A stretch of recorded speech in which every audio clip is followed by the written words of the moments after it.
비리교직원에 대한 교육청의 징계 요구를 무시하고 있습니다. 사학의 비리를 막고 공공성을 회복시키기 위한 대책이 시급합니다. 태풍의 간접 영향으로 영광 칠산대교에 추가 붕괴 우려가 나오고 있습니다. 사고 수습과 원인 규명 활동도 예정보다 늦춰지고 있습니다. 고독사 우려가 높은 노인들에 대한 보호 대책이 나왔습니다. 취지는 좋지만 복지 예산이 부담이라는 우려도 함께 제기되고 있습니다. 여수 밤바다가 지역의 대표 관광 상품으로 각광을 받고 있습니다. 휴가철을 맞아 관광객들의 발길이 이어지고 있습니다. 여러분 안녕하십니까? 일요일 밤 광주 전남권 뉴스데스크입니다. 광주 지역 사학법인들이 비리 교직원에 대한 교육청의 징계 요구를 계속 무시하고 있습니다. 인사와 징계권이 모두 사학에 맡겨져 있기 때문인데요. 이들에 대한 공적인 통제를 위해서는 사학법의 개정이 시급합니다. 한신구 기자의 보도입니다. 지난 4년 동안 각종 비리나 부패 등으로 광주교육청이 사학법인에 교직원의 징계를 요구한 경우는 모두 48건입니다. 이 가운데 사학법인이 징계 요구를 그대로 수용한 건 4분의 1인 12건뿐입니다. 나머지 4분의 3은 이런저런 이유로 감경을 해주거나 징계를 하지 않았습니다. 교육청은 징계 요구만 할 수 있을 뿐 인사권이나 징계권이 오로지 사학 자체에 맡겨져 있기 때문입니다. 자기들이 휘두를 수 있는 요술방망이입니다. 내부 고발자라든지 이런 사람들은 별 큰 것이 아니어도 바로 배제 징계를 내리고요. 교장이 비리를 저질렀어도 솜방망이 처벌을 하고. 홍보학원의 경우처럼 설립자가 비리로 구속되고 학생 모집 등 학사 일정에 차질을 빚더라도 공립화 등 체제 개편도 현재로선 불가능합니다. 교명 변경 등 설립 목적의 변경이나 학과 신설 변경 폐지 같은 체제 개편은 임시사 체제에서는 불가능하다는 것이 교육부의 입장입니다. 그렇지만 이렇게 사학의 자율성을 존중한다는 취지가 비리 재발이라는 악순환을 불러오고 있습니다.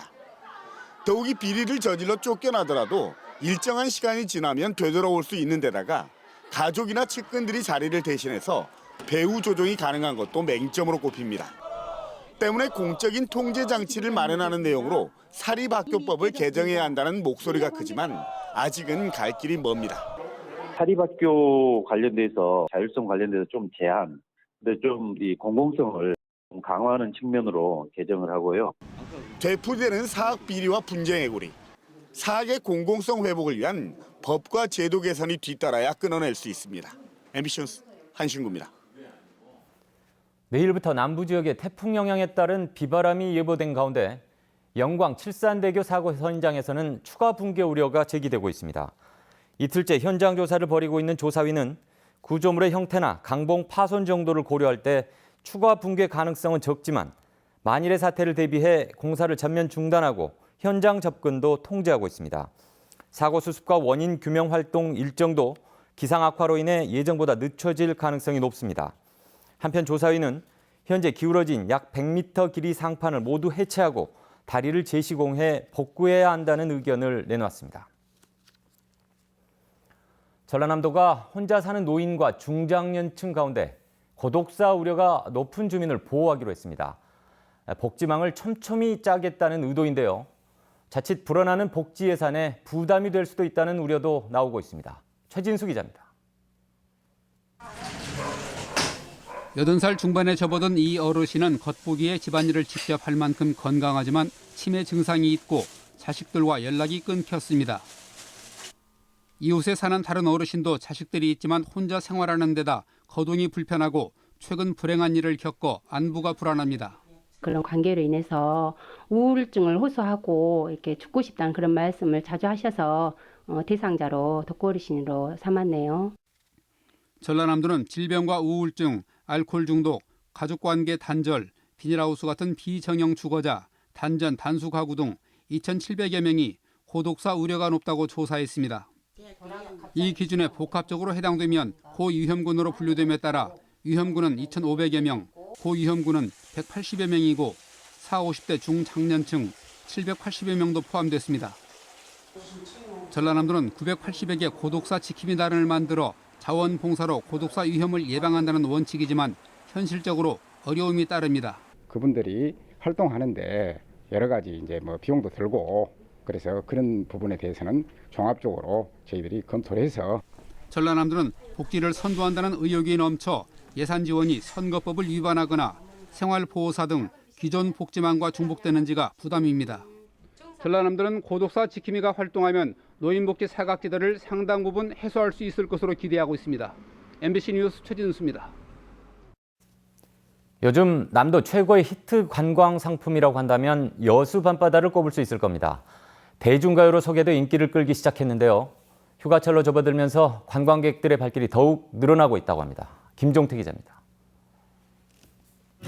여수 밤바다 이 조명에 담긴 여수해양공원에 어둠이 깔리면 형형색색의 아름다운 조명이 한눈에 들어옵니다. 바다에 비치는 은은한 조명이 도심 야경과 어울려 운치를 더합니다. 바다를 가로지르는 케이블카와 여수의 명물 돌산대교도 아름다운 빛의 향연에 동참했습니다. 시원한 바닷바람을 맞으며 유람선을 타고 돌아보는 밤바다는 또 다른 볼거리입니다. 불빛들 야경도 예쁘고 여기 자전거도 또 있어서 여름에 시원하게 자전거도 타고 여기 또 포차도 있어서 되게 먹고 놀기에 좋은 것 같아요. 잠시 눈을 돌려 여수 산단으로 발을 옮기면 보석을 뿌려놓은 듯한 야경이 색다른 매력을 뽐냅니다. 관광객들은 밤바다를 보다 지치면 해안가 옆 낭만포차를 찾아 허기를 달랩니다. 주말이면 거리 곳곳에서 펼쳐지는 버스커 공연도 흥겨움을 더합니다.